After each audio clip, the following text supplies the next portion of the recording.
আমরা প্রথম ভিডিওতে দেখাইছি কিভাবে আমরা একটা ইমেজকে পেন টুলের ব্যবহার করে একটা ইমেজকে কপি করব অথবা একটা বিড়াল বা একটা ফুলকে কিভাবে আঁকাবো সেটা শিখছি আমরা। তো আজকে আমরা শিখব কিভাবে আমাদের সেই কাজটাকে সুন্দর করে এডিট করতে পারবো বা সুন্দর একটা শেপে নিয়ে আসতে পারবো এবং কোনো রকম কর্নার বা টেরি ব্যাকা কি আছে সব কিছু সোজা করা শিখবো। মানে আমার ইমেজটাকে আমি রিসাইজ করা শেখাবো বা আমার কাজটাকে আমি কিভাবে প্রেজেন্ট করব সেই জিনিসটা আজকে শিখবো। তো আমরা গত ক্লাসে যেটা শিখছিলাম সেই ইমেজটা বা সেই কাজটা আমরা ওপেন করে নিব।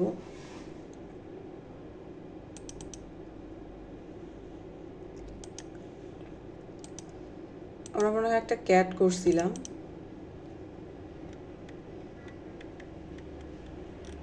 মনে হয় ডেস্কটপে থাকবে।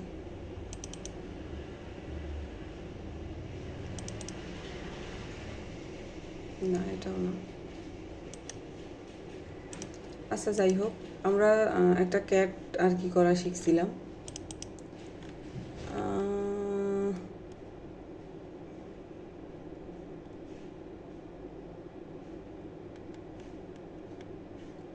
আচ্ছা, যাই হোক, আমরা এখান থেকে যে কোনো একটা ইমেজ ওপেন করে নিচ্ছি, ক্যাটেরই নিচ্ছি কিন্তু অন্য ক্যাট নিব যেহেতু ফাইলটা আমি পাচ্ছি না এই মুহূর্তে। মনে করেন একটা ক্যাট ওপেন করে নিলাম, সরি এটা জেপিজি ছিল, আমাদের এআই ফাইলটা ওপেন করে নিতে হবে যেহেতু আমরা অ্যাডোবি ইলাস্ট্রেটরে কাজ করব। তো আমি একটা বিড়ালের এখানে, এটা সরি সম্ভবত বিড়াল না, এটা টাইগার।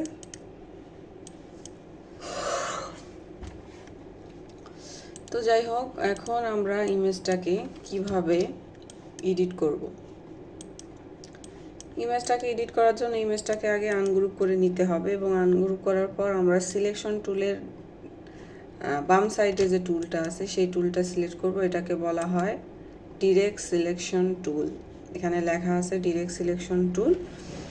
তো ডিরেক্ট সিলেকশন টুলে যাওয়ার পর আমরা কি করব, আমরা এই ক্যাটটাকে এডিট করব। এখন ক্যাটটাকে কিভাবে এডিট করব, ক্যাটটাকে জুম করলাম, জুম করার পর যে দেখা যাচ্ছে এটা তো এডিট করাই ছিল। মনে করেন যে এই কর্নারটা কিন্তু অনেকটা বাঁকা, এখন আমি এটাকে এডিট করব। আমি চাচ্ছি যে এই কর্নারটা স্লিম হয়ে গেল। আবার দেখাই, জুম করে দেখাই। এই যে এখানে অ্যাঙ্কর আছে, অ্যাঙ্করের উপর একটা ক্লিক করব। ক্লিক করার সঙ্গে সঙ্গে এখানে একটা গোল এডিটের অপশন আছে দেখা যাচ্ছে। এই যে এই গোলটাকে ধরে আমরা যদি সামনের দিকে নিয়ে আসি, লাইনটা এই বরাবর চলে আসবে, আবার পিছনে নিয়ে গেলে যে পর্যন্ত আমরা কাজটা করছি সেই পর্যন্ত চলে যাবে। তো বিষয়টা হচ্ছে এটাই, আমরা এইটার মাধ্যমে এডিট করতে পারি। আবার এখানে যে এই ডিরেক্ট সিলেকশন টুলে যাওয়ার পর যে হ্যান্ডেলটা বের হইলো, এটা ধরে কিন্তু আমরা যে কোনো শেপের পরিবর্তন করতে পারি। ঠিক আছে, যে কোনো শেপের যে কোনোভাবে পরিবর্তন করতে পারি। মনে করেন যে এই জায়গাটা আমি চেঞ্জ করব, যে কোনো একটা জায়গা আমার হয় নাই সেই জায়গাটা আমি চেঞ্জ করব। মনে করেন এই জায়গাটা এক্স্যাক্টলি পারফেক্টলি এটা দেখানো যাবে। সো এখানে যে এই কর্নারগুলো বের হয়েছে, এই কর্নারগুলো আমি যদি একসঙ্গে দুইটা কর্নার এডিট করতে চাই তাহলে শিফট চেপে ধরে দুইটা একসঙ্গে করা যাবে। ঠিক আছে, তো এইভাবে আমরা ইমেজটা এডিট করব। আর কোনো জায়গায় যদি জয়েন না থাকে, মনে করেন যে আপনি ইমেজটার উপরে কাজ করছেন কিন্তু আপনার এই জায়গাটা জয়েন হয়নি, ঠিক আছে, জয়েন হয় নাই। এখন আমি এই জায়গাটা কী করব, এই জায়গাটা সিলেক্ট করব, ডিরেক্ট সিলেকশন টুল ধরে এখানে অ্যাঙ্করে ক্লিক করব এবং মাউসের রাইট বাটন ক্লিক করে এটার সঙ্গে লাগাই দিব, হয়ে গেল। ঠিক আছে, এইভাবে আমরা প্রত্যেকটা ইমেজ কিন্তু এডিট করব।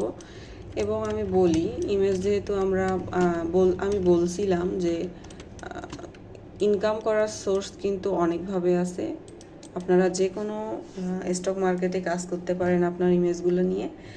আর আপনি যে ইমেজটা করবেন গুগল থেকে নিয়ে এসে এটার উপরে হাত ঘোরায়া বা পেন টুল ঘোরায় ইমেজটা আঁকবেন, সেটার সঙ্গে আপনি অনেক কিছুই অ্যাড করে দিবেন যাতে করে আপনার ইমেজটাতে কপিরাইট না আসে। সেটাও আপনি পেয়ে যাবেন গুগলে। মনে করেন এখানে এই টাইগারটার সঙ্গে আমি আর একটা টাইগার রাখবো, সেক্ষেত্রে কি করব, আমি কিন্তু ইমেজটার রেজুলেশন কখনো নষ্ট করব না, পুরোটা সিলেক্ট করে গ্রুপ করে দিলাম এবং এখানে ধরে ইমেজটাকে ছোট করে দিলাম। ঠিক আছে, এখন আমি যদি চাই এখানে আর একটা টাইগার থাকবে, এটা হচ্ছে বেবি টাইগার, একটা বড় টাইগার নিব। সেই ক্ষেত্রে আমরা কি করব, আমরা গুগলে যাব এবং গুগল থেকে গিয়ে কিন্তু আমরা টাইগার লিখে সার্চ দিলে যে টাইগারগুলো আসবে সেখান থেকে আমাদের পছন্দ হলে ওই ইমেজটা আমরা কপি করে নিয়ে আসবো। দেন সেখানে আমরা সেই ইমেজটাকে আবার পেন টুল দিয়ে আঁকায়া এটার মা বানাইতে পারবো। ঠিক আছে, সো আমরা এইভাবে কিন্তু কাজগুলো করতে পারি। অথবা এই ইমেজটা এখানে আছে, আমরা এখানে একটা গাছ এনে দিতে পারি, রাইট? এই ইমেজটার উপরে আমরা একটা গাছের ছবি দিতে পারি না? গাছের ছবি কিন্তু দিতে পারি। সো আমাদের এইভাবে কাজগুলো করতে হবে। তো কাজগুলো কিন্তু করলে আপনি যখন স্টক মার্কেটে রাখবেন আপনার কাজগুলো কিন্তু কখনোই হারাবে না। স্টক মার্কেট হচ্ছে এমন একটা মার্কেট প্লেস যেখানে আপনি ইমেজগুলো রাখলে আপনার ইমেজ সেল হবে। ঠিক আছে, কেউ না কেউ আপনার ইমেজগুলো কিনে নিবে, 10 সেন্ট বলেন, সর্বনিম্ন 10 সেন্ট। আর আপনি কিন্তু একটা ইমেজ $1 করে সেল করতে পারেন এবং $1 বেশি করে সেল করতে পারেন, সেটা হচ্ছে বিভিন্ন মার্কেট প্লেসে। তো আপনারা এইভাবে কাজ করবেন, আশা করি কোনো সমস্যা হবে না। এবং যে কোনো সমস্যা হলে অবশ্যই আমাকে কমেন্ট করবেন, আমি সেই সমস্যার সমাধান জানাই। ওকে, থ্যাংক ইউ।